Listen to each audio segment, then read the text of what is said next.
হুমায়ুন কবিরের জন্ম হয়েছে তৃণমূল কংগ্রেসের দলের থেকেই। তো স্বাভাবিকভাবেই তৃণমূল কংগ্রেসকে এই সমস্ত যে প্ল্যানিং, মাস্টার প্ল্যান, এই সবকিছুর পিছনে তৃণমূল রয়েছে। তো স্বাভাবিকভাবেই হুমায়ুন কবির আর তৃণমূল কংগ্রেসকে আমরা আলাদা করে দেখছি না। আমাদের কাছে হুমায়ুন যা, তৃণমূল কংগ্রেস তাই। আমরা যা দেখতে পাচ্ছি চোখে, নিশ্চয়ই আইনও সেটাকে দেখতে পারবে, এবং সেই ফুটেজ থেকে শুরু করে বাদ বাকি যে সমস্ত তথ্য প্রমাণগুলো আছে সেগুলোকে খতিয়ে দেখে নিশ্চিতভাবে যে দোষী তার সাজা হবে, এটাই আমাদের কাম্য। দাদা, বাংলাদেশের পরিস্থিতি নিয়ে কি বলবেন? যেভাবে অত্যাচার করা হচ্ছে, দেখুন উত্তপ্ত বাংলাদেশ এই মুহূর্তে। দেখুন বাংলাদেশের যা পরিস্থিতি, আমরা দুঃখিত, আমরা ব্যথিত।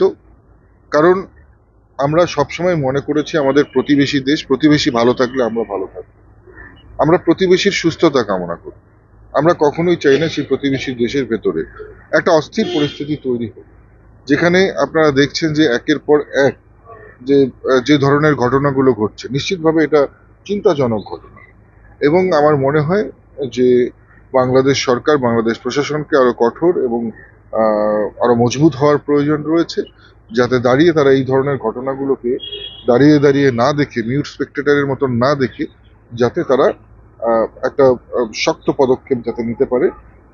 আমরা নিশ্চিতভাবে সেটাই কামনা করব, এবং খুব তাড়াতাড়ি স্বাভাবিক পরিস্থিতি বাংলাদেশে তৈরি হোক, স্বাভাবিক রাজনৈতিক পরিবেশ ফিরে আসুক, স্বাভাবিক গণতান্ত্রিক পরিবেশ ফিরে আসুক, এবং মানুষ সুস্থ থাক, আমরা সেটাই কামনা করি। পশ্চিমবঙ্গে কি এর কোনো প্রভাব পড়বে? পশ্চিমবঙ্গে কি এর কোনো প্রভাব পড়বে বলে আপনার মনে হয়, এই অশান্ত পরিস্থিতি বাংলাদেশে যেটা চলছে? দেখুন, আমরা পরিষ্কার কথা বলবো যে ভারতবর্ষের আইন ব্যবস্থা, আপনারা জানেন যে ভারতবর্ষের গণতান্ত্রিক ব্যবস্থা যেভাবে ভারতবর্ষের পরিকাঠামো সাজানো রয়েছে, ভারতবর্ষের কোনো ধরনের তাতে এফেক্ট পড়বে না। কিন্তু হ্যাঁ, আমাদের কষ্ট হয়, আমাদের ব্যথা হয়, আমাদের যন্ত্রণা হয় যখন প্রতিবেশী দেশে আমরা জ্বলন্ত যুবককে দেখি। তখন আমাদের বুক ফেটে আর্তনাদ বেরিয়ে আসে। কিন্তু একটা কথা বলছি, এই ধরনের যে কোনো পরিস্থিতি ভারতে কোনো এফেক্ট ফেলবে না। আমরা হ্যাঁ, তবে নিশ্চিতভাবেই যে সমস্ত বর্ডার সংলগ্ন অঞ্চল যেগুলো রয়েছে, সেখানে আমাদের নিরাপত্তা ব্যবস্থাকে আরো মজবুত করা হয়েছে।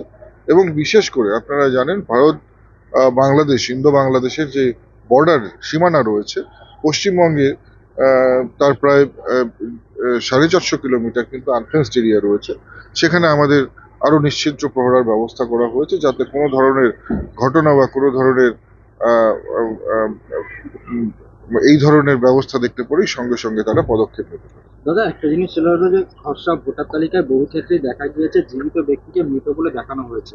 এর ফলে খসড়া তালিকা থেকে নাম বাদ গেছে ওই সংশ্লিষ্ট ব্যক্তির। কমিশন সূত্রে খবর, তাদেরকে এবার মানে সেই সব বিএলওদেরকে শোকজ করতে চলেছে, নির্দেশ দেওয়া হয়েছে। দেখুন, আমরা দেখেছি সেরকম ঘটনা, মিডিয়া আপনাদের মাধ্যমে দেখেছি যে দু একজন জীবিত লোক যাদের হয়তো ভুলবশত তাদেরকে আহ, তাদের মৃত দেখানো হয়েছে, কিন্তু বহু এমন ব্যক্তি রয়েছে, মৃত রয়েছে, বহু স্থানান্তর করে চলে গেছেন এমন ব্যক্তি রয়েছে, বহু লোক যাদের লিঙ্ক নেই, যাদের বাবার নামের সঙ্গে যাদের কোনো যোগসূত্র নেই, এমন লোকের ফর্ম ফিল আপ করেও কিন্তু জমা দেওয়া হয়েছে। স্বাভাবিকভাবেই কিছুক্ষণ পরে আমি নির্বাচন কমিশনে যাব এবং এই বিষয়ে সেখানে বিশেষভাবে কথা বলবো।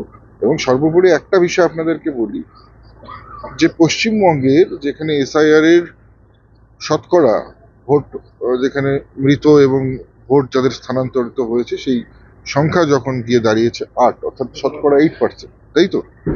সেখানে কুচবিহার জেলার শতকরা সেখানে পার্সেন্টেজ 4%।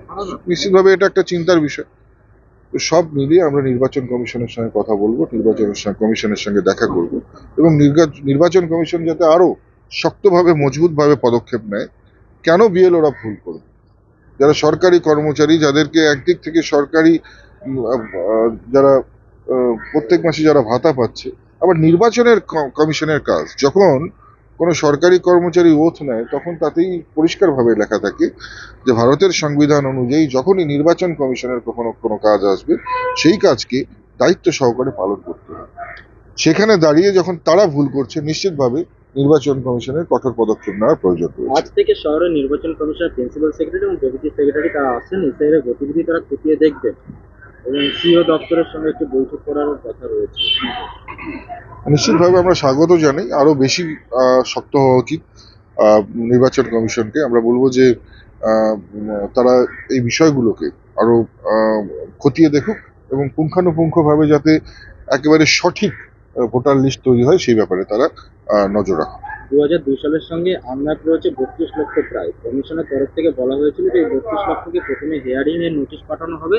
কমিশন সূত্র খবর আজকের মধ্যে এই 32 লক্ষের কাছে হিয়ারিং নোটিশ পৌঁছে যাবে এবং 27শে ডিসেম্বর থেকে শুরু হয়ে যাবে এই হিয়ারিং।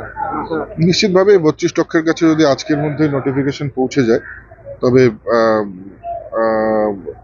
খুব তাড়াতাড়ি এই প্রক্রিয়াটা করা সম্ভব হবে। 27 তারিখ থেকে প্রক্রিয়া শুরু হয়ে গেলে আমার মনে হয় যে যত তাড়াতাড়ি সম্ভব, যত দ্রুত আহ, যারা নোটিশ পাবে তারা যত দ্রুত নির্বাচন কমিশনের সামনে উপযুক্ত তথ্যগুলো তুলে ধরবেন, পরিবেশন করবেন, তত নির্বাচন কমিশনের ক্ষেত্রে সুবিধা হবে সঠিক যে ভোটার তালিকা সেটা প্রকাশ করা। হুমায়ুন কবিরের নতুন দল জনতা উন্নয়ন পার্টি কতটা প্রভাব ফেলবে বলে মনে হয়? দেখুন, এগুলো সবকিছুই তৃণমূল কংগ্রেসের সৃষ্টি। হুমায়ুন কবিরের জন্ম হয়েছে তৃণমূল কংগ্রেসের দলের থেকেই। তো স্বাভাবিকভাবেই তৃণমূল কংগ্রেসকে এই সমস্ত যে প্ল্যানিং, মাস্টার প্ল্যান, এই সবকিছুর পিছনে তৃণমূল রয়েছে। তো স্বাভাবিকভাবেই হুমায়ুন কবির আর তৃণমূল কংগ্রেসকে আমরা আলাদা করে দেখছি না।